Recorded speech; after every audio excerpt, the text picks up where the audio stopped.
Have you ever noticed that empires rarely collapse the moment their enemies become stronger? They collapse the moment they realize they are no longer the ones seeing the battlefield first. And tonight, I want to show you a moment that may one day be remembered as the exact second America understood. The Strait of Hormuz was no longer under American control. Not because a missile was fired, not because a carrier was sunk, not because Iran closed the water, but because somewhere above the earth in complete silence, one satellite switched on. And when that happened, Washington may have already lost. Now, I know that sounds dramatic. I know some people will hear that and say, come on, one satellite cannot change the balance of power. One satellite cannot challenge the Pentagon. One satellite cannot threaten the United States Navy. And if that is what you believe, I want you to stay with me until the very end of this analysis. Because what I'm about to show you is not politics, it is not propaganda, it is not theory. It is how power actually works in the real world. And once you see it, you cannot unsee it, because this story does not begin in Thrawn and it does not begin in Beijing. It begins thousands of years ago with one simple truth that every empire eventually learns. The empire that sees first survives. The empire that sees last dies. The Persians understood this. The Romans understood this. The Mongols understood this. The British understood this. And America built the most powerful military machine in human history around exactly that same principle.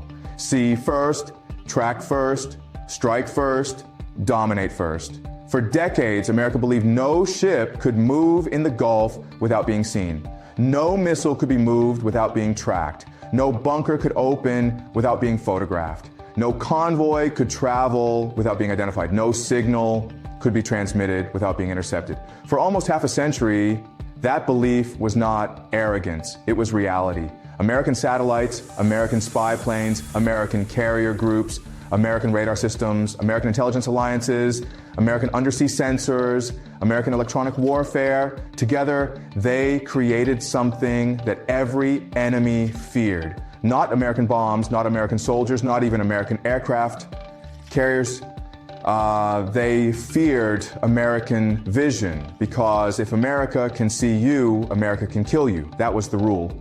And for decades, nobody challenged it, not Iraq, not Libya, not Syria, not Afghanistan, not even Russia in many regions. But then quietly, very quietly, China started building something different. And here is where most people completely misunderstand Chinese strategy. When America became richer, it built bases. When America became stronger, it built fleets. When America became afraid, it built alliances. But when China became powerful, China built eyes. Thousands of eyes. Eyes in deserts, eyes in ports, eyes in trade routes, eyes in fiber optic cables, eyes in telecom networks, eyes in shipping lanes, and most importantly, eyes in space. While Washington was fighting wars, China was building vision. While Washington was bombing mountains, China was mapping oceans. While Washington was changing governments, China was changing the architecture of global surveillance. And almost nobody paid attention because satellites are boring. Satellites don't make headlines. Satellites don't appear on television. Satellites don't fly over stadiums. Satellites don't deliver emotional speeches. They just watch silently, patiently, relentlessly, 24 hours a day, every second. Every movement, every signal, every heat signature, every radar pulse, every ship, every submarine, every aircraft, every missile launcher, every tanker, every destroyer, everything. And that is why what happened next may be one of the most important strategic events of this decade. Because according to growing regional intelligence chatter, Iran may now have access to Chinese orbital surveillance support. Now, think carefully about what that means. Don't rush. Don't underestimate this, because this changes everything.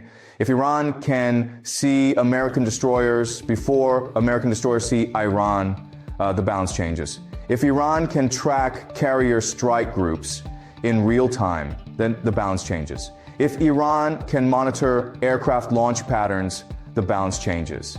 If Iran can identify fuel transfer operations, the balance changes. If Iran can watch drone deployments, the balance changes. If Iran can predict naval movement 6 hours before it happens, the balance changes. And if Iran can do all of this, then the Pentagon has a problem far bigger than missiles. Because missiles can be intercepted, ships can be reinforced, bases can be defended. But blindness kills empires. Now let me ask you something. What exactly is the Strait of Hormuz? Most people think it's just water, a narrow passage, a shipping route, an oil corridor. But strategists understand something very different.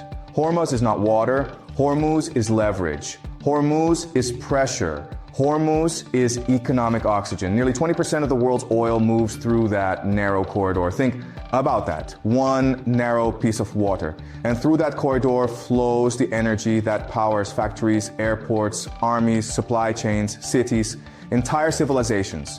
Japan depends on it. India depends on it. Europe depends on it. China depends on it. And yes, America's financial system depends on it more than most people realize.